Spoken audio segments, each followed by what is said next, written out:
नित्यानन्देश्वर समारम्भां नित्यानन्देश्वरि मध्यमाम् अस्मदाचार्यपर्यन्तां वन्दे गुरुपरम्पराम्.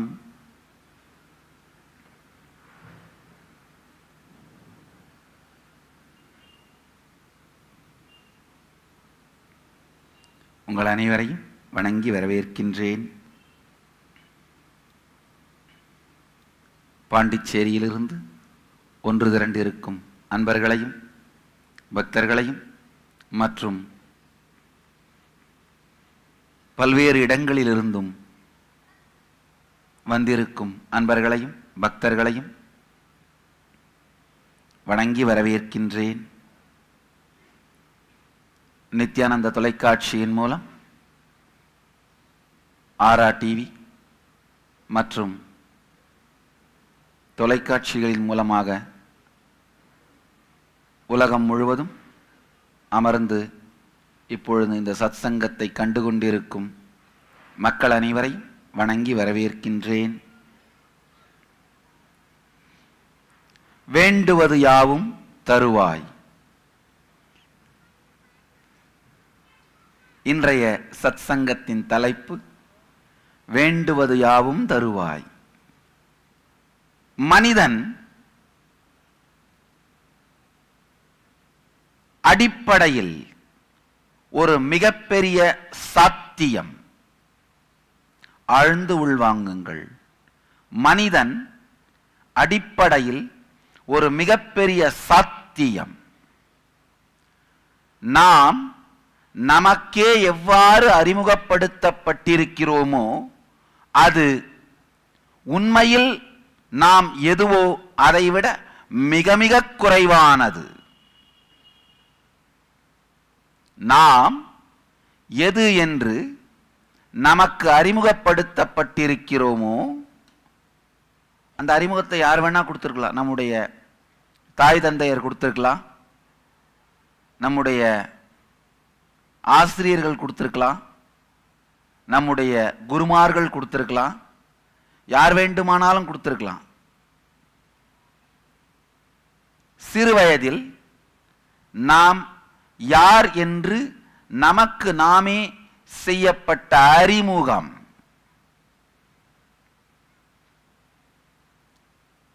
இன்னொரு விதத்தில் சொல்லணும்னா நாம் ஏற்றுக்கொண்ட அறிமுகம். என பல்வேறு அறிமுகங்கள் அளிக்கப்படும்.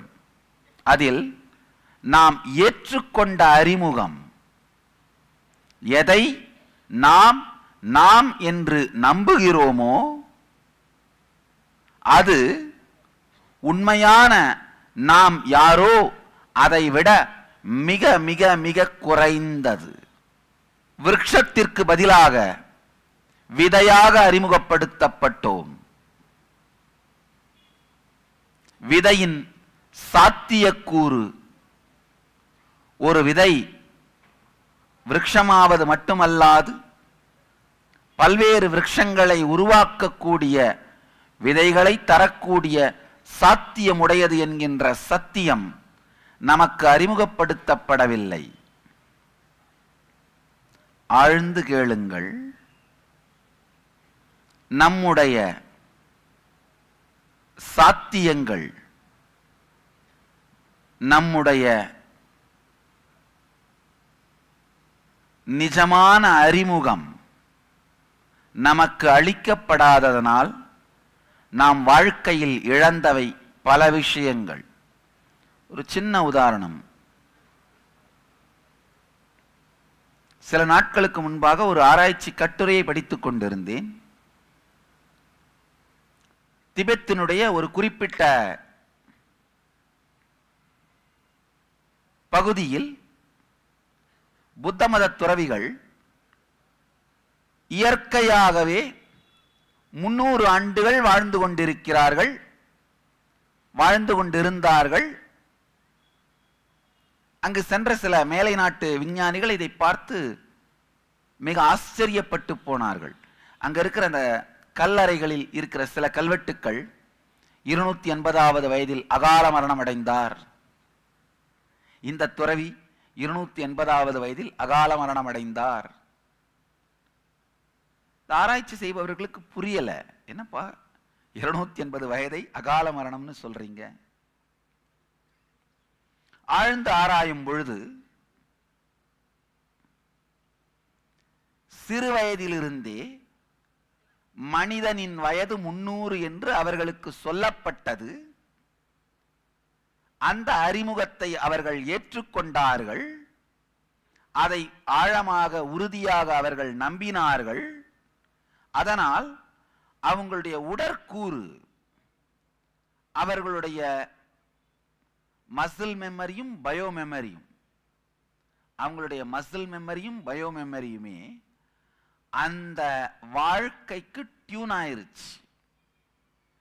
இயற்கையாகவே 300 ஆண்டுகள் வாழ்வதற்கு அது தயாராகிவிட்டது.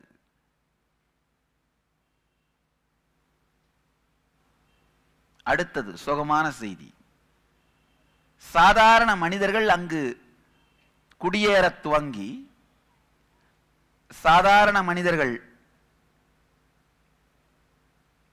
80 ஆண்டுகளில் 100 ஆண்டுகளில் மரணமடைய துவங்கி,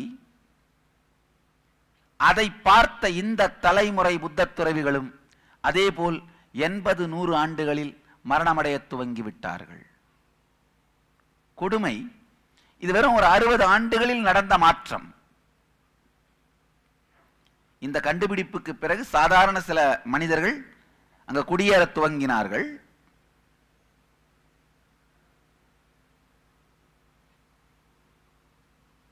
இவர்கள் மரணமடைவதை பார்த்து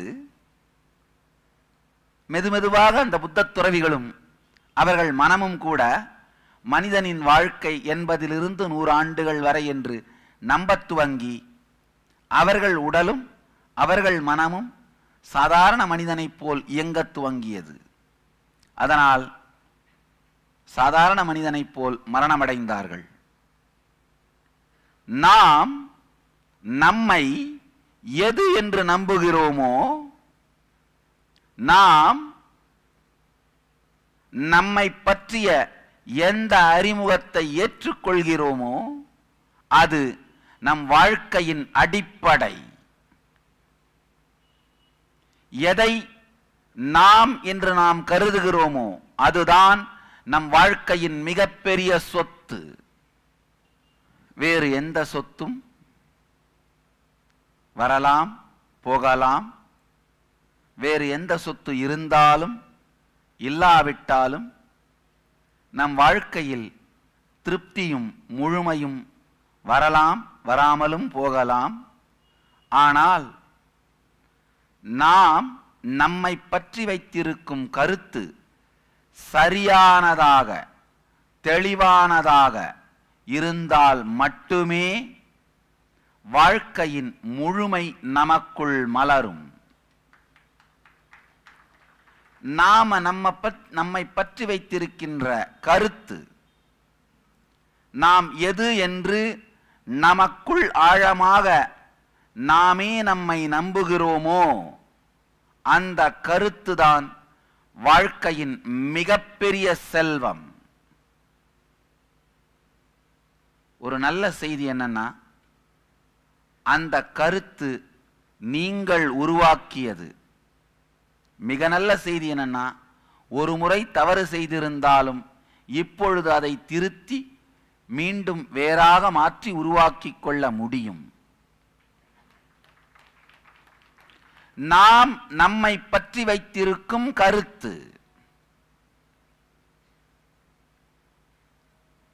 கொதிக்கிற தண்ணியில உருளைக்கிழங்க போட்டா மென்மையாயிடும், முட்டைய போட்டா ஹார்டா கடினமாயிடும். அதே கொதிக்கிற தண்ணியில தான் உருளைக்கிழங்க போட்டா மென்மையாயிடும், முட்டையை போட்டா ஹார்ட் ஆயிடும். வெளியில் இருக்கிற சூழல் நம்மை உருவாக்குவதில்லை. அதே கொதிநீர் தான், அதே சுடுதண்ணீர் தான். உருளைக்கிழங்கு ஒரு விதமா ஆகுது, முட்டை ஒரு விதமாகுது. நாம் உள்ளுக்குள் என்னவாக இருக்கிறோமோ அதை சார்ந்துதான் நம் வாழ்க்கை முடிவு செய்யப்படுகிறது. நம் வாழ்க்கையும் வெற்றியும் தோல்வியும் நன்றும் தீதும் வெளியில் நடக்கின்ற சூழல்களாலே முடிவிற்கு வருவதில்லை. வெளியில் நடக்கும் சூழல் சார்ந்து நிர்ணயிக்கப்படுவதில்லை. நாம் நம்மை பற்றி வைத்திருக்கும் கருத்தை சார்ந்துதான் நிகழ்கிறது. நாம் நம்மை பற்றி வைத்திருக்கும் சிந்தையை சார்ந்துதான் நிகழ்கிறது. நாம் நம்மை பற்றி வைத்திருக்கும் சிந்தனை, நாம் நம்மை பற்றி வைத்திருக்கும் கருத்து, நாம் எது என்று நம்மையே நாம் நம்புகிறோம். உருளைக்கிழங்கு மாதிரி இருந்தோம்னா ஒரு சாதாரண சிறிய விஷயம் கூட நம்மை பலவீனமாக்கி உடைந்து ஒன்றுமில்லாத, நிற்க இயலாத, சக்தி இல்லாத, விழுந்து போகின்ற நிலைக்கு தள்ள முடியும். ஆனால் நமக்குள் நாம் வைத்திருக்கும் கருத்து தெளிவானதாகவும், நம்மை பற்றி நாம் வைத்திருக்கின்ற கருத்து தெளிவானதாகவும் உறுதியானதாகவும் இருக்குமானால் உலகமே திரண்டு ஓரணியில் நின்று எதிர்த்தாலும் உங்களை யாரும் வெற்றி கொள்ளவும் முடியாது. திரண்டு எதிர்த்தவர்கள் தோல்வியை தழுவியே தீர வேண்டும்.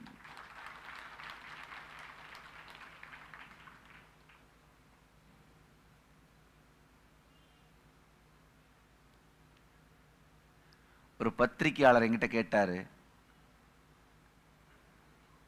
சாமி, ஒரு மனிதன் வாழ்க்கையில அவனுக்கு செய்யக்கூடிய மிகப்பெரிய கொடுமை என்னன்னா கேரக்டர் அசாசினேஷன். அதுதான் மிகப்பெரிய கொடுமை. பணம் இழத்தல் அல்லது ஒரு சட்ட சிக்கல், பதவி இழத்தல், அதெல்லாம் எதுவும் கிடையாது. Character assassination. உங்களுக்குள் உங்களை பற்றி நீங்கள் வைத்திருக்கும் கருத்தை தொட முடியாத வரை உங்களுக்கு யாரும் துக்கத்தை தர முடியாது. உங்களை பற்றி நீங்கள் வைத்திருக்கும் கருத்து தெளிவானதாக இருக்குமானால், உங்கள் அறிவும் உணர்வும் நேர்நிலையோடு நிற்குமானால், யாராலும் உங்கள் முகத்தில் இருக்கும் ஆனந்த புன்னகையை அழிக்க இயலாது. உங்களுக்குள் இருக்கும் தெளிவையும் நிதானத்தையும் ஒழிக்க இயலாது. உங்களை மனரீதியாகவோ உளரீதியாகவோ உணர்வு ரீதியாகவோ உடைக்கவும் இயலாது. ஆழ்ந்து புரிந்து கொள்ளுங்கள். நீங்கள் உங்களை பற்றி வைத்திருக்கின்ற கருத்து உங்கள் வாழ்க்கையின் அடித்தளம், முதல் சொத்து. நம்ம எல்லாருமே நினைக்கிறோம் பேங்க்ல இருக்கிற பணம் பெரிய சொத்து இல்ல, நம்மளை சுத்தி இருக்கிற நபர்களின் பலம் பெரிய சொத்து இல்ல, நம்முடைய வீடு, நகை, கார் போன்றவைகள் பெரிய சொத்துன்னு. உண்மையில் நாம் நமக்குள் திரும்பி பார்க்கும்போது, தனியா உட்கார்ந்து இருக்கும்போது, நீங்க குளிக்கும் பொழுது இல்ல உங்க பெட்ரூம்ல நீங்க தனியா படுத்திருக்கும் பொழுது, நீங்க பல் தேய்ச்சிட்டு இருக்கும் பொழுது, நீங்க தனியா இருக்கும் பொழுது, உங்களை பற்றி நீங்கள் வைத்திருக்கிற கருத்து, நீங்கள் உங்களோடு இருக்கும் பொழுது உங்களை பற்றி நீங்கள் வைத்திருக்கிற கருத்துதான் நீங்கள் உங்களை எப்படி சிந்திக்கிறீர்கள், நீங்கள் உங்களை எப்படி உணர்கிறீர்கள், நீங்கள் உங்களை எதுவாக நினைக்கிறீர்கள் அந்த கருத்துதான் உங்களின் முதல் சொத்து. பல்லாயிரக்கணக்கான உதாரணங்கள் சொல்லலாம். பெரிய பணக்கார தந்தைக்கு பிறந்து நடுத்தெருவில் ஏழையாக அனாதையாக சாபவர்கள் பல பேர். அனாதையாக நடுத்தெருவில் குப்பை தொட்டியில் கிடந்து வளர்ந்து மிகப்பெரிய சாம்ராஜ்யங்களை நிறுவியவர்கள் பல பேர். உண்மையில் நீங்கள் உங்களை பற்றி வைத்திருக்கும் கருத்து அதுதான் வாழ்க்கையின் முதல் சொத்து. எதையோ சீரமைக்கிறதுக்காக வாழ்க்கையில நேரத்தை செலவு பண்றோம். வீட்டில் இருக்கிற சுவத்துல பெயிண்ட் அடிக்கிறதுக்காக, இல்ல வீட்டையெல்லாம் கிளீன் பண்ணி சீரமைக்கிறதுக்காக, இல்ல தலையில மேல கருப்பு இங்க வெள்ளை வேற வேற கலரெல்லாம் பூசி நம்ம உடம்ப பொலிவாக்குறதுக்காக மேல கருப்பு இங்க வெள்ளையெல்லாம் தடவி மழையில போனீங்கன்னா திடீர்னு கலர் மாறிடும். அங்க வெள்ளையாவும் இங்க கருப்பா. இதுக்கெல்லாம் நேரத்தை செலவு பண்றோம். தயவு செய்து இந்த ஒரே ஒரு செயலை செய்யுங்கள். ஒரு முறையாவது உங்களுக்கு அருகில் நீங்களே அமர்ந்து, வேறொருவரும் இல்லாது தனியாய் அமர்ந்து, உண்மையிலேயே உங்களை பற்றி நீங்கள் என்னதான் கருத்து வைத்திருக்கிறீர்கள். அது ஒரு கருத்தா இருக்காம கூட இருக்கலாம். நான் நல்லவனுக்கு நல்லவன், கெட்டவனுக்கு கெட்டவன், நான் தொட்டா ஜெயிக்காம விட மாட்டேன், நான் சோம்பேறிப்பா, என்ன தொட்டாலும் பாதியிலே விட்டுறேன்ப்பா, இல்ல நான் என்ன தொட்டாலும் அது உருப்படவே மாட்டேங்குதுப்பா, ஒரு காலத்துல நான் என்ன தொட்டாலும் ஜெயிச்சுட்டே இருக்கும், இப்ப என்னதான் ஆச்சுன்னு தெரியல, என்ன தொட்டாலும் உருப்பட மாட்டேங்குது. இது போன்ற பல கருத்துக்களாக இருக்கலாம். ஒரு கருத்தாக இருக்க வேண்டிய அவசியம் இல்லை. ஆனால் என்னென்ன கருத்துக்களை வைத்திருக்கிறீர்கள் என்று எழுதி நீங்களே அதை பாருங்கள். அதுதான் உண்மையான கண்ணாடி கொண்டு பார்த்தல். வெறும் கண்ணாடி முன்னாடி நின்று முகத்தை சீரமைப்பதை மட்டுமே பார்க்கின்ற நாம் அகத்தை சீரமைப்பதை பற்றி யோசிக்க மறந்து விடுகின்றோம். நாம் நம்மை பற்றி தெளிவான உறுதியான கருத்தை உருவாக்கி வைத்தோமானால் அது வாழ்வின் துக்கமே இல்லாத, வாழ்வில் துயரமே இல்லாத தெளிவும் நேர்மையும் ஸ்திரமும் ஞானமும்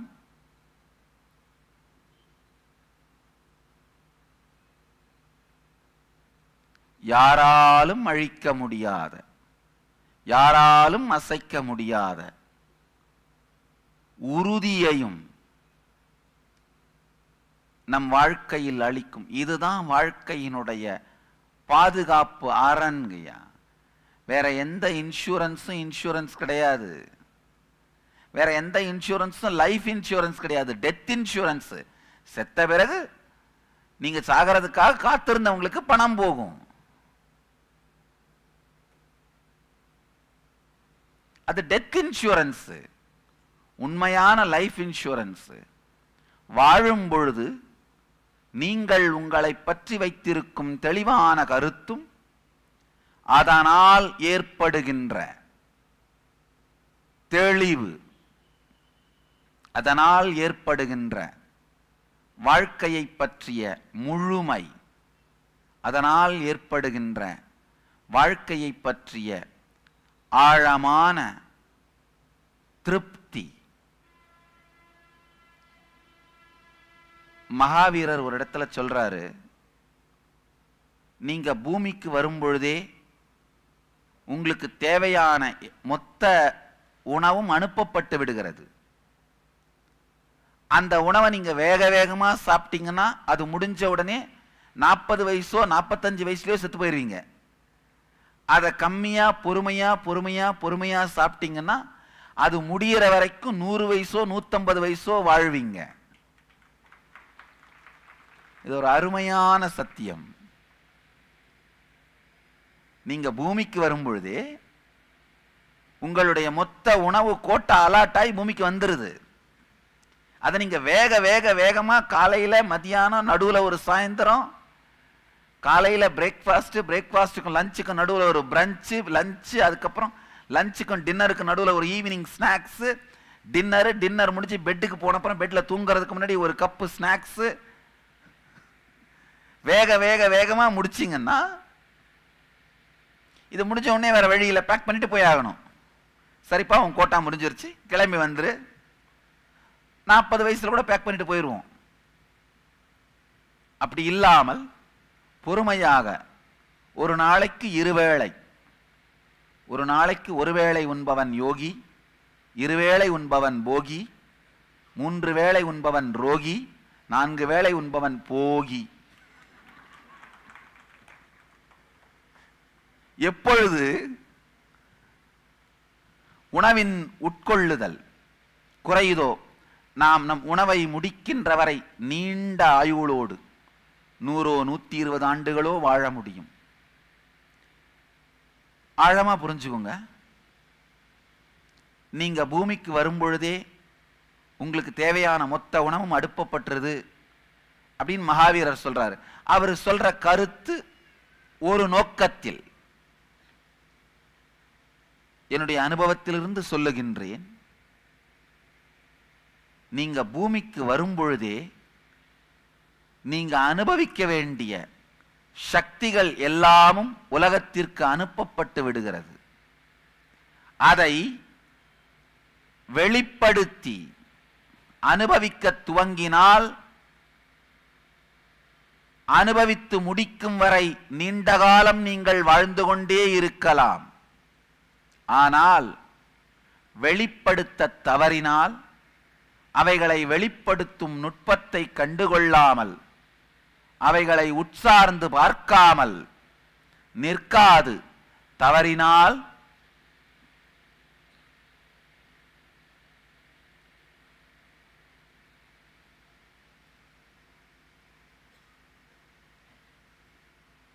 வாழ்க்கையை வீணடித்தவர்கள் என்று அதிருப்தியோடும் குறை உணர்வோடும் மீண்டும் அழைக்கப்படுவீர்கள். ஆழமா புரிஞ்சுக்குங்க. மகாவீரர் சொன்னது, சாப்பிடாம சாப்பாட்டை குறைச்சா ரொம்ப நாளா இருக்கலாம், உபயோகப்படுத்தாம இருந்தா ரொம்ப நாள் இருக்கலாம். நான் சொல்றது, உபயோகப்படுத்தலைன்னா வீணா போயிடுவோம். ஆழ்ந்து புரிந்து கொள்ளுங்கள். இரண்டுக்கும் மிகப்பெரிய வித்தியாசம் இருக்கிறது. உங்கள் எல்லோருக்குள்ளும் மிகப்பெரிய சக்தியும் மிகப்பெரிய சாத்தியங்களும் வைத்து அனுப்பப்பட்டிருக்கிறது. மனித உடம்பில் இருப்பதனாலேயே இந்த சக்தியும் சாத்தியமும் உங்களுக்குள் வைத்து அனுப்பப்பட்டிருக்கிறது. யாரோ ஒருத்தர் ரமண மகரிஷிட்ட போய் கேட்குறாங்க, ஞானம் அடைகிறதுக்கு எனக்கு என்ன தகுதி வேணும்னு. அவர் சொல்றாரு, நீ மூச்சு இழுத்து விடுறியாப்பான்னு கேட்குறாரு. நல்லா இப்போ விட்டுக்கிட்டு தானே இருக்கிறேன், அந்த தகுதி போதும் போப்பாங்கிறாரு. வேறு ஒரு தகுதியும் தேவையில்லை. மனிதன் என்பதனாலேயே மிகப்பெரிய அமானுஷ்யமான சக்திகளை வெளிப்படுத்தும் சாத்தியக்கூறோடுதான் நீங்கள் பிறக்கிறீர்கள், நீங்கள் மலர்கிறீர்கள். இப்போ சத்சங்கத்தை துவங்கிறதுக்கு முன்னாடி கொஞ்ச நேரம் முன்பாக நம்முடைய குருகுலத்து குழந்தைகள், அமர்ந்திருக்கிற குழந்தைகள், 3வது கண் விழிப்படைந்ததனால் அவர்களுக்குள் மலர்ந்திருக்கிற அந்த சக்தியை கண்களை கட்டியவாறே படித்தல், எழுதுதல், படித்தல் மற்றும் பார்த்தல் போன்ற சக்தியை உங்களுக்கு நிகழ்த்தி காட்டியிருப்பார்கள் நினைக்கிறேன். நிகழ்த்தி காட்டியிருப்பார்கள். அது கண்கட்டு வித்தை அல்ல. அது ஏதோ மாய மந்திரமோ மேஜிக் தந்திரமோ கண்கட்டு வித்தையோ அல்ல. இந்த ஜாதுகர் ஆனந்த் பண்ற மாதிரி இல்ல வேற இந்த மேஜிக் பண்ற மாய கலைஞர்கள் பண்ற மாதிரி கண்கட்டு வித்தை அல்ல. இந்த பெரிய பெரிய மேஜிக் பண்றவங்களுடைய மேஜிக் கலை நிபுணர்கள் அவங்களுடைய வீட்டில் ஃபேமிலி பீப்புளை பார்த்து பேசுனீங்கன்னா தெரியும். ஒரு பெரிய மேஜிக் கலை நிபுணருடைய இந்த மாதிரி இந்த கண்கட்டு வித்தை பண்றவர் அவருடைய மகன் என்ன ஒரு தடவை வந்து பார்த்தார். அவர் இந்த கண்ணை கட்டிட்டு வித்தைகள் செய்யறது ரொம்ப பெரிய வல்லவர். நான் அவர்கிட்ட கேட்டேன், வீட்டில் அப்பா இந்த மாதிரி பண்ணுவாரா அப்படின்னு. இல்ல சாமி, வீட்டில் நியூஸ் பேப்பர் படிக்கவே பெரிய பூத கண்ணாடி எடுத்து தான் படிப்பாரு.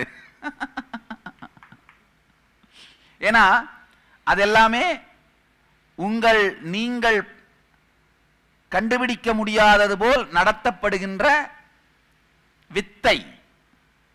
இது இங்க இல்ல, இந்த குழந்தைங்க இங்க இல்ல, தனியா ரூம்ல இருந்தாலும் ஆசிரமத்தில் இருந்தாலும் குருக்குள்ள இருந்தாலும் எப்போ இருந்தாலும் எப்போது வேண்டுமானாலும் அவர்களால் கண்கட்டி படிக்க முடியும். இது கலை அல்ல, சக்தி. கலை வேற, சக்தி வேற. ஆழ்ந்து புரிந்து கொள்ளுங்கள். ஒரு மனிதனுக்குள் இருக்கும் குண்டலினி சக்தி விழிப்படைந்து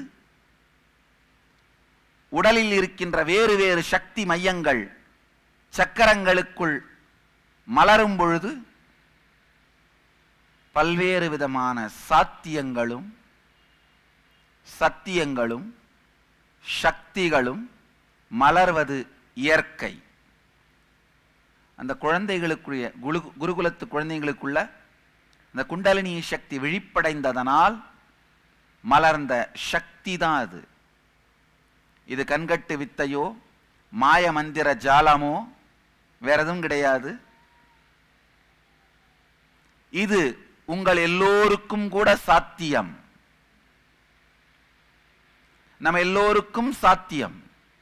குழந்தைகளுக்கு ரொம்ப ஈஸியா எளிமையா சாத்தியம். காரணம் என்னன்னா, இன்னும் அவங்கள பத்தியே ஒரு தவறான அறிமுகத்தை நம்ப துவங்கவில்லை.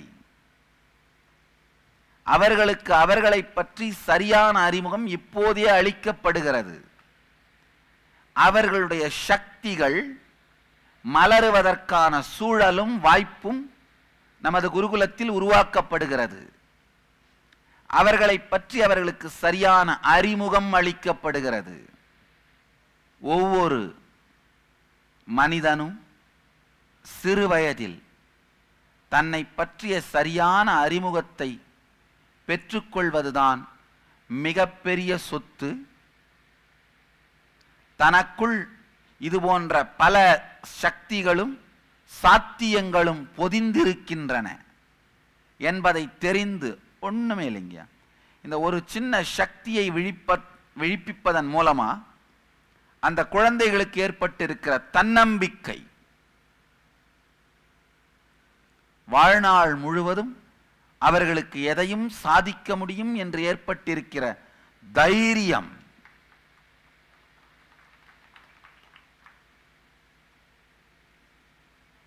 இதுவரைக்கும் என்னுடைய குருகுலத்து குழந்தைகள்டிருந்து நோ, இது சாத்தியமில்லை, இது நடக்காதுன்ற வார்த்தையை நான் கேட்டதே இல்லை. திடீர்னு ஒரு நாள் சொன்னேன், அப்பா நீங்க எல்லாம் 10 வயசு வரும்பொழுது 10வது எக்ஸாம் எழுத ஆரம்பிக்கணும் அப்படின்னு. வெறும் ஒரே ஆண்டுக்குள் 50% குழந்தைகள் 10வது வயதில் 10வது பரீட்சை எழுத துவங்கி விட்டார்கள். எழுதி வெற்றியும் பெற்று விட்டார்கள். ஒரே ஒரு ஆண்டு தான். நமக்குள் பல்வேறு சாத்தியமும் சக்தியும் இருக்கிறது. பிரச்சனையே என்னன்னா, இதை கேட்கும் போதே நாமெல்லாம் டயர்ட் ஆயிடுறோம். ஏதோ வந்துட்டோம், சொல்றீங்க, சரி சொல்லுங்க. கேட்கறதுக்கு நல்லா தான் இருக்கா மாதிரி இருக்கு. நான் கொஞ்ச நேரம் தூங்கிக்கிறவன். நான் எந்திரிக்கும் போது பிள்ளை வீட்டுக்கு கூட்டு போயிரு அப்படின்னு பக்கத்தில் இருக்கிட்ட சொல்லிட்டு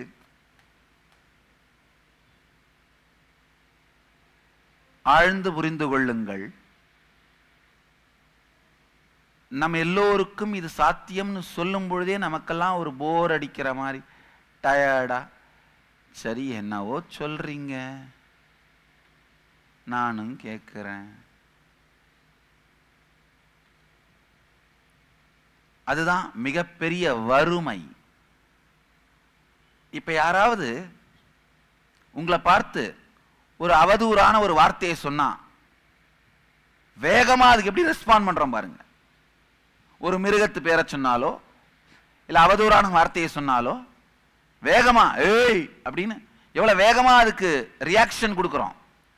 ஆனா நீங்க கடவுள், உங்களுக்குள்ள மிகப்பெரிய சக்தி இருக்கு, ஒரு மிகப்பெரிய சாத்தியம் இருக்குன்னு நான் சொன்னேன்னா ஏதாவது ரெஸ்பான்ஸ் இருக்கா?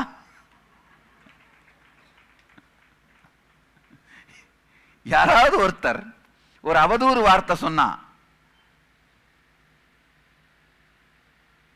அறிவிலினோ அறிவில்லாதவனோ திருடனோ கொள்ளைக்காரனோ கொலைகாரனோ இல்ல காமுகன் அப்படின்னோ இல்ல ஒரு மிருகத்தின் பேரை சொல்லியோ நம்மள சொன்னா உடனே என்ன பண்றோம்? எவ்வளவு வேகமான ரெஸ்பான்ஸ் வருது பாருங்க. ஏனென்றால் வலிக்கு தயாராக இருக்கின்ற நாம்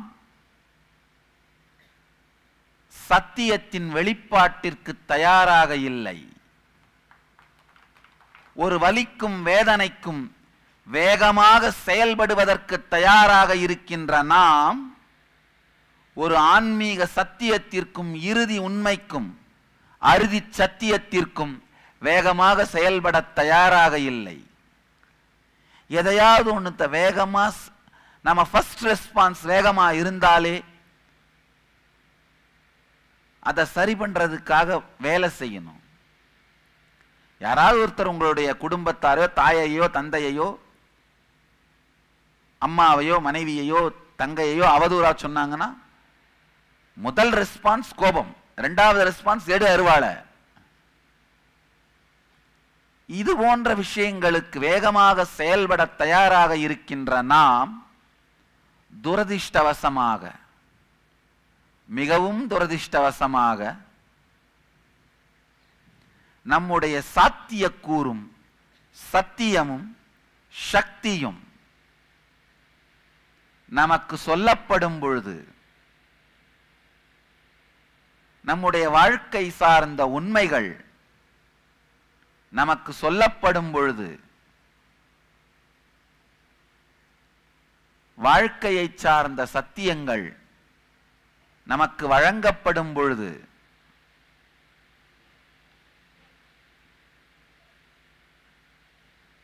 இறுதி உண்மைகளும் அறுதி சத்தியங்களும் நம்முன் வைக்கப்படும் பொழுது எந்தவிதமான எதிர்வினையோ காட்டாது ரியாக்ஷனே இல்லாம அப்படியே இருக்கும். காரணம் என்ன? நமக்குள் இதை பற்றி சாத்தியம் என்கின்ற ஒரு சிறு துளி எண்ணம் கூட இல்லை.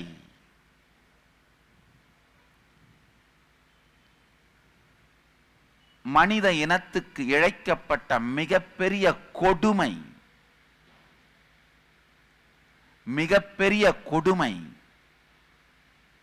உங்கள் வாழ்க்கையில் மிகப்பெரிய சாத்தியங்கள் இல்லை என்று உங்களுக்கு சொல்லப்பட்ட நாத்திக அறிமுகம். உங்கள் வாழ்க்கையின் மிகப்பெரிய சாத்தியங்கள் உங்களுக்கு இல்லை என்று சொல்லப்பட்ட நாத்திக அறிமுகம்தான் மனிதனுக்கு இழைக்கப்பட்ட மிகப்பெரிய கொடுமை. கடவுள் அப்படிங்கிறது என்னங்கய்யா? நம்முடைய சாத்தியம். நாம விதைனா விதை விருட்சமா மாறினா கடவுள், நீங்கள் உங்களுடைய எல்லா சாத்தியத்தையும் வெளிப்படுத்தினால், உங்கள் சக்திகளை வெளிப்படுத்தினால் நீங்கள் கடவுள். அவ்வளவுதான். விதையாக இருக்கும் பொழுது மனிதன், மரமாய் மலர்ந்தால் கடவுள். கடவுளை கற்பித்தவன் முட்டாள் அல்ல, கடவுளை மறுத்தவன் முட்டாள்.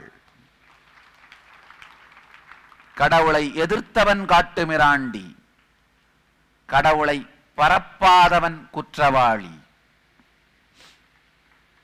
கடவுள் மறுப்பை சொன்னவன் காட்டுமிராண்டி, கடவுள் மறுப்பை சொன்னவன் மூடன். கடவுள் மறுப்பை சொன்னவன் வாழ்க்கையின் சாத்தியத்தை அழித்த கிரிமினல்கள். கடவுளை மறுத்ததன் மூலமாக உங்கள் சாத்தியம் மறுக்கப்பட்டிருக்கிறது. உங்களுடைய சாத்தியம் மறுக்கப்பட்டிருக்கிறது. குண்டலினி சக்தி உயிர் பெற்றெழுந்து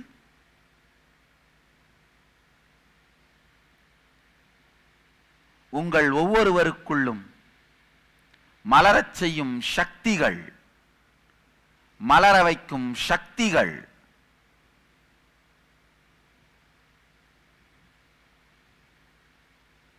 வெளிப்படுத்தும் கடவுள் தன்மை. ஆழ்ந்து புரிந்து கொள்ளுங்கள். குண்டலினி சக்தி உங்கள் எல்லோருக்குள்ளும் பொங்கி எழுந்து செயல்படும் பொழுது வெளிப்படும் சக்திகள், ஆற்றல்கள், சாத்தியங்கள் போன்றவைகள்தான் கடவுள் தன்மை.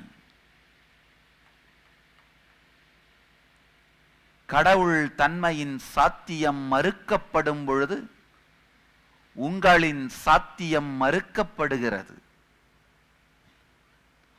கடவுள் தன்மையின் சாத்தியம் எதிர்க்கப்படும் பொழுது உங்களின் சாத்தியம் எதிர்க்கப்படுகிறது. கடவுளை கற்பித்தவன் காட்டுமிராண்டி அல்ல, கடவுளை மறுத்தவன்தான் மக்களை காட்டுமிராண்டிகளாகவே வைக்க முயற்சி செய்து கொண்டிருக்கும் முட்டாள். நம்முடைய சாத்தியங்கள் மறுக்கப்படும் பொழுது நம்மை காட்டுமிராண்டிகளாகவே வைத்துக் கொண்டிருப்பதற்கான முயற்சிதான் அது. இன்னொரு அழகான வார்த்தை யூஸ் பண்ணலாம், நாட்டு மிராண்டிகளாக வைப்பதற்கான. உண்மையில் காட்டு மிராண்டிகள் மிகவும் நல்லவர்கள், உயர்ந்தவர்கள். அதனால் நாட்டு மிராண்டின்னு ஒரு வார்த்தையை உபயோகப்படுத்தலாம். நம்முடைய சாத்தியக்கூறு ஆழமா புரிஞ்சுக்குங்க. எப்பொழுது நம் சாத்தியக்கூறான சக்திகளை நமக்குள் மலர வைக்க துவங்குகிறோமோ அப்பொழுதே நம் வாழ்க்கையின் ஆழமும் அகலமும் நீளமும் அதிகரிக்கிறது. ஆழம்னா வாழ்க்கையை வாழ்ந்த திருப்தி, அகலம்னா நாம எத்தனை பேரை இன்ஸ்பயர் பண்றோம், உற்சாகமாக்குறோம், எத்தனை பேர் வாழ்க்கையில தாக்கத்தை ஏற்படுத்துறோம், நீளம்னா எத்தனை வருஷம் வாழறோம். நம் சக்திகளை வெளிப்படுத்தும் பொழுது ஆழமும் அகலமும் நீளமும் மேம்படுகிறது. சக்திகளை வெளிப்படுத்தாத பொழுது இந்த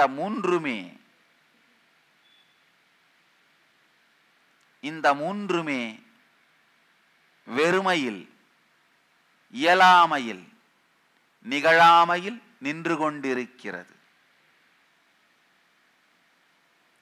நமக்குள் இருக்கும் குண்டலினி சக்தி விழிப்படைந்தால் நாமே கடவுள். நம்முடைய எல்லா சாத்தியங்களும் மலர்கின்றது, வெளிப்படுகின்றது, விழிப்படைகின்றது.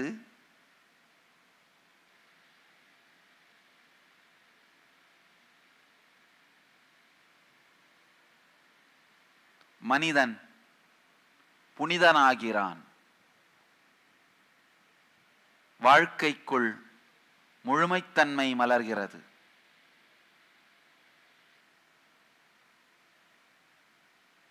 நம் எல்லோருக்குள்ளும் நாம் வேண்டுவது எல்லாவற்றையும்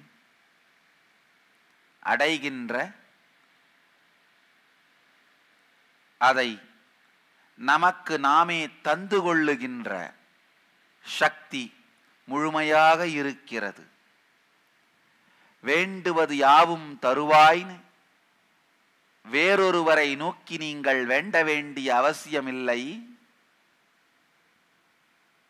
வேண்டுவது யாவும் தருவதற்கான சக்தி வேண்டுகின்றவனிடமே இருக்கின்றது.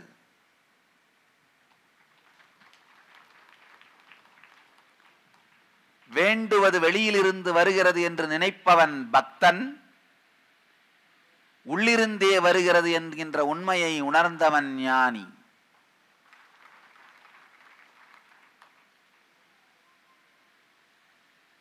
வேண்டினாலும் கிடைக்காதென்று நினைப்பவன் ஏமாளி. வேண்டினாலும் கிடைக்காதென்று மற்றவர்களுக்கு சொல்பவன் கோமாளி. ஆழ்ந்து புரிந்து கொள்ளுங்கள்.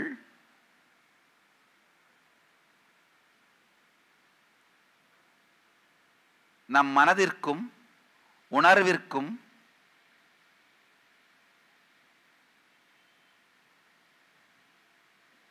எத்துயர் ஆயினும், எந்த துக்கம் ஆயினும், எந்த சூழல் ஆயினும், என் நிலை ஆயினும்,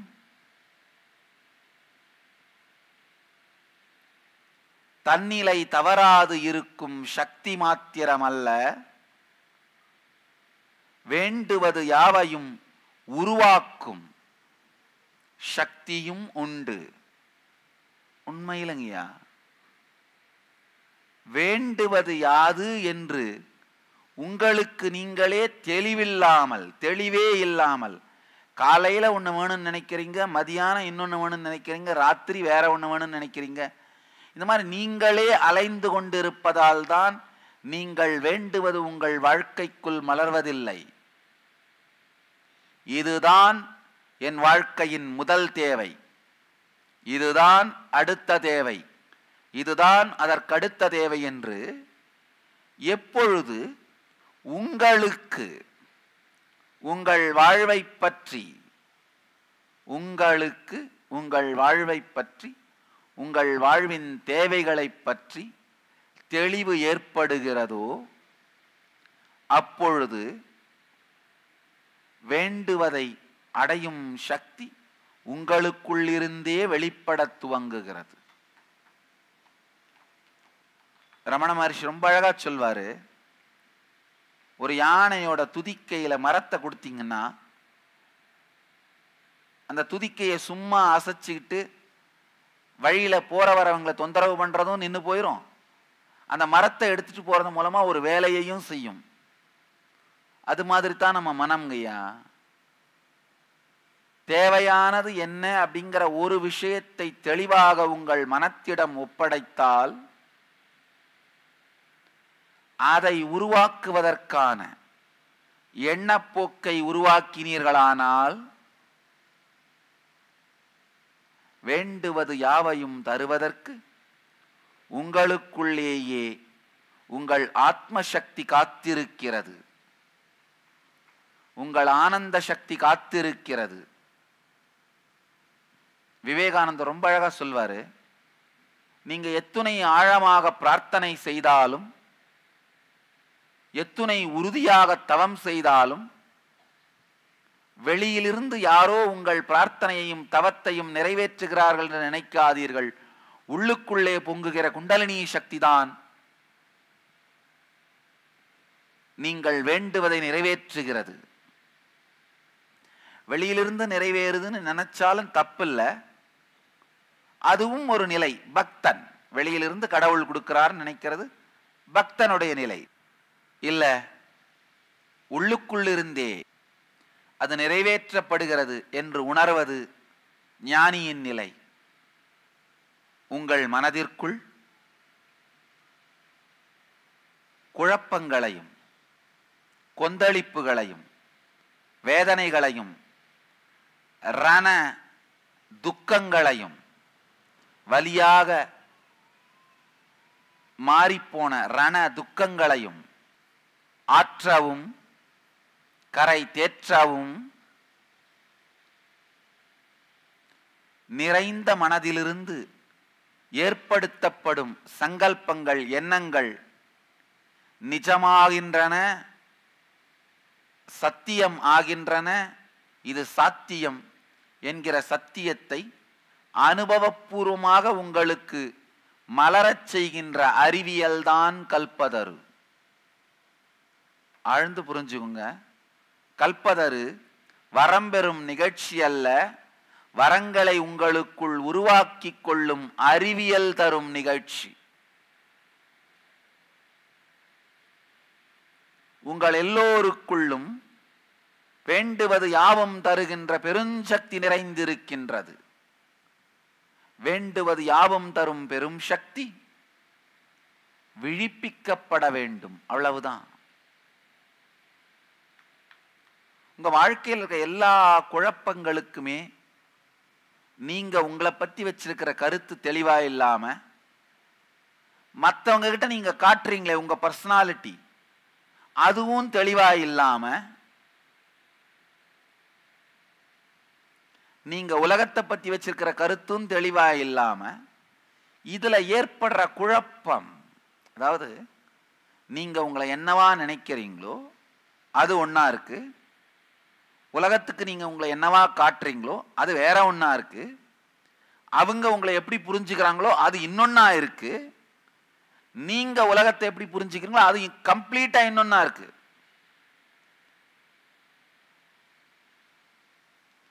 இது எப்படின்னா ஒரு மனிதன் 4 மனைவியோடு வாழ்வதற்கு சமம்.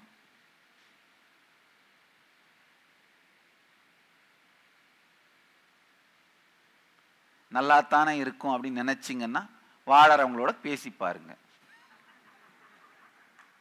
நல்லாத்தானே இருக்குன்னு யாராவது நினைச்சிங்கன்னா வாழறவங்களோட பேசி பாருங்க. வேற ஒன்னும் சொல்லணும்.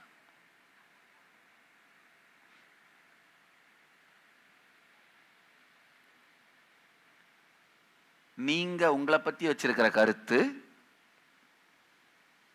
நீங்க உங்களை மற்றவங்களுக்கு எப்படி காட்டுறீங்களோ அந்த கருத்து, மற்றவங்க உங்களை எப்படி புரிஞ்சுக்கிறாங்களோ அந்த கருத்து, நீங்க உலகத்தை பத்தி எப்படி புரிஞ்சு வச்சிருக்கீங்களோ இந்த கருத்து, இது 4க்கும் நடுவில் நடக்கிற போர் தான் உங்க வாழ்க்கைங்கய்யா, வேற ஒண்ணுமே இல்லை. இந்த 4க்கு நடுவில் நடக்கிற போர் அதுதான் உங்க வாழ்க்கை.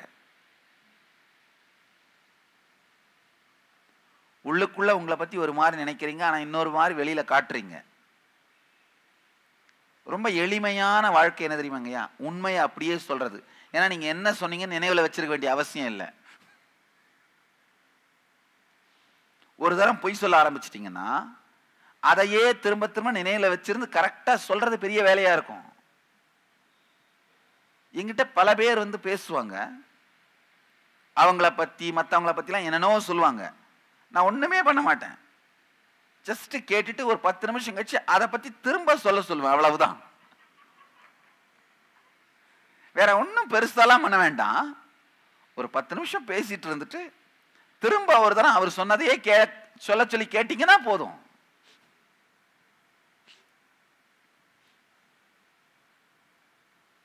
உண்மையை அப்படியே சொல்றது வாழ்க்கையில ரொம்ப எளிமையான வாழ்க்கை முறை. காரணம் என்னன்னா, யோசிச்சு மனசுல வச்சிருந்து மறக்காம திரும்ப சொல்ல வேண்டிய அவசியம் இல்லை. இருந்ததை அப்படியே சொல்லலைன்னா யோசிக்காம மனசுல வைக்காம உள்ளதை உள்ளபடி பேச முடியும்.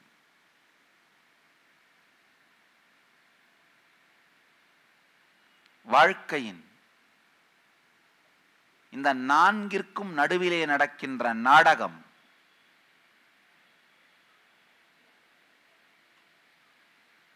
இந்த ரணகளம், இந்த யுத்தம், இந்த துக்கம்,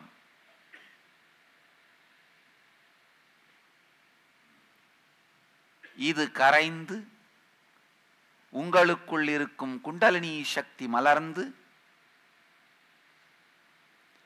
வாழ்க்கையில என்ன வேணும்னு நீங்க நினைச்சிங்கன்னாலும் அதை நிஜமாக்கும் சக்தி உங்களுக்கு சாத்தியம்.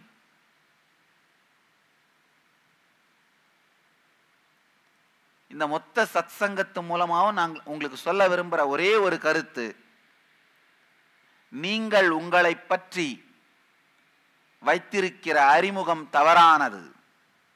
நீங்க மற்றவங்களை பத்தி, நீங்க உங்களை பத்தி மற்றவங்களுக்கு சொல்றீங்களே அதை நான் சொல்லல, நீங்க யார் நீங்க நம்புறீங்களே அதை சொல்றேன். அந்த கருத்து முழுமையானது அல்ல. அதை மேம்படுத்துங்கள். இரண்டாவது, உங்களுக்குள் இருக்கும் குறை உணர்வுகள், துக்கங்கள், வலிகள், வேதனைகள் இதையெல்லாம் தவிர்த்து முழுமையாக்கி உங்கள் மனதை ஒன்றாக்குங்கள். ஒன்றான மனதிற்குள், குவிந்த மனதிற்குள், அமைதியான மனதிற்குள், நிம்மதியான மனதிற்குள், ஆனந்தமான மனதிற்குள் எண்ணப்படும் எண்ணம், வேண்டப்படும் வேண்டுதல் நிஜமாக மாறுகிறது, சத்தியமாக மலர்கிறது, வாழ்க்கை முழுமையாக மாறுகிறது. ஒவ்வொரு மனிதனுமே குண்டலினி சக்தியின் அற்புதங்களை, சாத்தியங்களை அனுபவிக்கும் பொழுதுதான் வாழ்க்கையில் முழுமைத்தன்மையை உணர்கிறான். நம்ம உடம்பு மாட்டு வண்டியாகவும் ஓட்டி காலத்தை கழிச்சிடலாங்கய்யா. இந்த உடம்பை டிராக்டராகவும் ஓட்டலாம், ஃப்ளைட்டாகவும் ஓட்டலாம், ஜெட்டாகவும் ஓட்டலாம். எப்படி வேணா ஓட்ட முடியும். அது நம்முடைய அறிவை பொறுத்து, நம்முடைய அறிவை சார்ந்தது. இது மாட்டு வண்டி தான் உங்களுக்கு கற்றுக் கொடுக்குறவங்க ஒரு குரூப் இருக்காங்க. இல்லப்பா இதை டிராக்டர் அளவுக்கு ஓட்ட முடியும்னு சொல்றவங்க சயின்டிஸ்டுங்க. இல்ல இதை விமானமாக உபயோகப்படுத்த முடியும் அப்படின்றவங்க தான் ஆன்மீக குருமார்கள். இதை ஒன்றும் பண்ண முடியாது, இது மாட்டு வண்டி கூட கிடையாது, தள்ளு வண்டி தான்ப்பா அப்படின்றவங்க நாத்திகர்கள். இப்ப நீங்க தான் முடிவு பண்ணணும். எதை கேட்க வேண்டும், எதை கடைபிடிக்க வேண்டும், எதை செயல்படுத்த வேண்டும் என்பதை நீங்கள்தான் முடிவு செய்ய வேண்டும். என்பதை நீங்களே முடிவு செய்ய வேண்டும். உங்கள் உள்ளுக்குள் இருக்கும் மனதை பண்படுத்தினால், மலரச் செய்தால்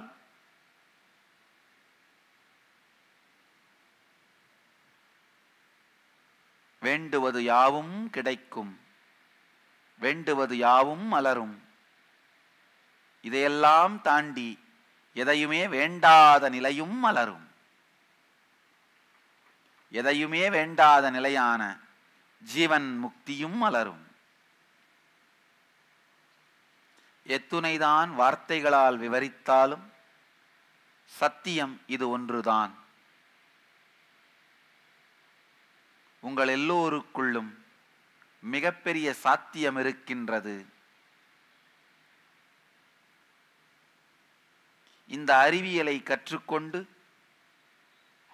அந்த சாத்தியத்தை, மிகப்பெரிய சக்தியை மலரச் செய்கின்ற, வெளிப்படுத்தச் செய்கின்ற அறிவியல், ஜீவன் முக்த விஞ்ஞானம், ஜீவன் முக்தியை மலரச் செய்யும் இந்த விஞ்ஞானத்தை, பூரணத்துவ விஞ்ஞானம், இந்த விஞ்ஞானத்தை வாழ்க்கையில் மலரச் செய்து வேண்டுவது யாவும் பெற்றுக்கொள்ளுங்கள். இந்த சக்தியை வெளிப்படுத்த துவங்கினால்தான் வாழ்க்கையின் ஆழம், வாழ்ந்த திருப்தி, அகலம், நம்மை சுற்றி இருப்பவர்கள் மீது நாம் ஏற்படுத்தும் தாக்கம், நீளம், வாழுகின்ற வருடங்களின் எண்ணிக்கை, இவை அனைத்தும் அதிகரிக்கும். உள்ள இருக்கிற சக்தியை மலர வைக்கலன்னா வாழ்க்கை வாழ்ந்து உபயோகம் இல்லைங்க. வாழ்ந்தும் உபயோகம் இல்லை, வாழ்வதற்கும் அனுமதிக்கப்பட மாட்டீர்கள். ஏன்னா சக்தியை வெளிப்படுத்தாவிட்டால் பூமிக்கு பாரம் நீங்கள்.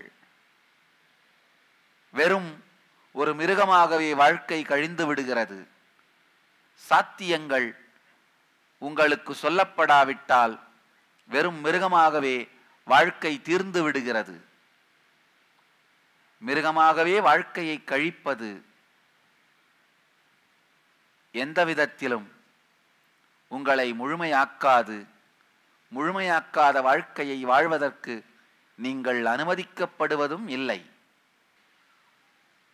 நான் ஒன்றும் அமானுஷ்யமான சக்திகளை உடனடியாக வெளிப்படுத்துங்க அப்படின்றத கூட முதல் செய்தியா சொல்ல வரலைங்க. உங்கள் வாழ்க்கையை செம்மையாக்கி கொள்ளுங்கள். ஒவ்வொரு துறையிலும் உடல் நலத்துறையில் இருக்கின்ற துக்கங்களை சரி செய்து உடல் நலத்தை கொண்டு வாருங்கள். உறவுகளில் இருக்கிற மேடு பள்ளங்களை எல்லாம் சரி செய்து உறவுகளை சமமாக்குங்கள். போதுமான அளவு வாழ்வதற்கான செல்வத்தை ஏற்படுத்தி கொள்ளும் வழியை மலர்த்துங்கள். எத்துணை வேலைகள் செய்தாலும், சிந்தனை செய்தாலும், உழைத்தாலும் சோர்வும் வாழ்க்கையின் மீது ஏற்படுகிற மனச்சோர்வும் ஏற்படாமல் உற்சாகத்தோடு வாழ்வதற்கு தெரிந்து கொள்ளுங்கள். வாழ்க்கையை தெளிவாக பார்த்து நிம்மதியோடும் ஆனந்தத்தோடும் நித்யானந்தத்தோடும் வாழ கற்றுக்கொள்ளுங்கள். இதுவே பெரிய மிராக்கிள்ங்க, பெரிய சக்தி, பெரிய சித்திங்கயா. இதை தாண்டி இதை செய்ய துவங்கினாலே குருகுலத்து குழந்தைகள் அடைந்திருக்கிற சக்திகளும் சித்திகளும் அவர்களுக்கு மட்டுமல்ல, உங்கள் எல்லோருக்கும் சாத்தியம்.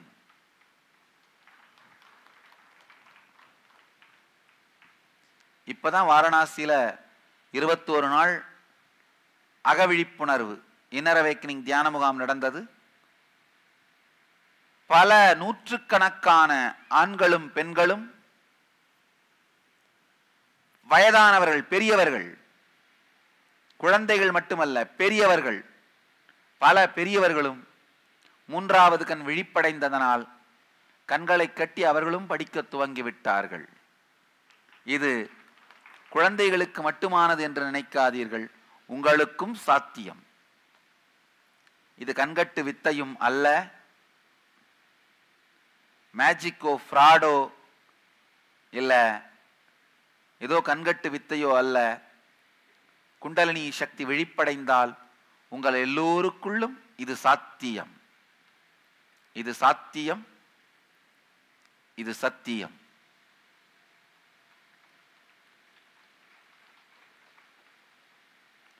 ஆழ்ந்து இதை வாழுங்கள். ஆழ்ந்து இதை செயல்படுத்துங்கள்.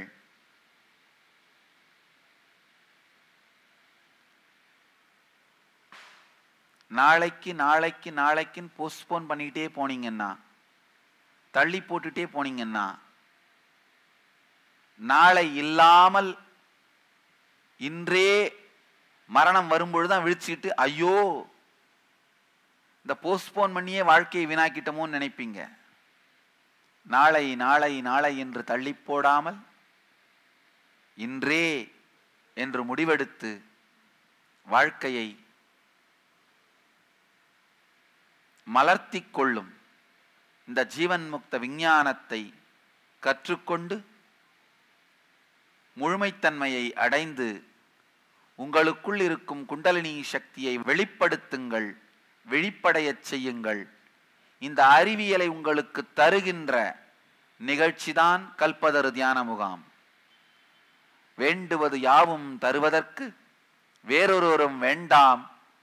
வேண்டுவது யாவும் தருவதற்கே வேண்டியவனுக்கே சக்தி இருக்கின்றது. வேண்டுவது யாவும் தருவதற்கு வேண்டியவனுக்கே சக்தி இருக்கின்றது. வேண்டியவன் சக்தியை வெளிப்படுத்தினாலே வேண்டுவது யாவும் வெளிப்படும். வேண்டுவது யாவையும் வேண்டியவன் சக்தியிலிருந்தே வெளிப்படுத்தி அதை அடைந்து வாழ்க்கையில் ஆனந்தத்தோடு இருங்கள். நீங்கள் எல்லோரும் நித்யானந்தத்தில் நிறைந்து நித்யானந்தத்தில் மலர்ந்து நித்யானந்தமாகிட ஆசீர்வதிக்கிறேன். நன்றி. ஆனந்தமாக இருங்கள். நித்யானந்த தியான பீடம், நித்யானந்த நகர், பிடதி, பெங்களூரு. Phone 08027279999 www.nityananda.org.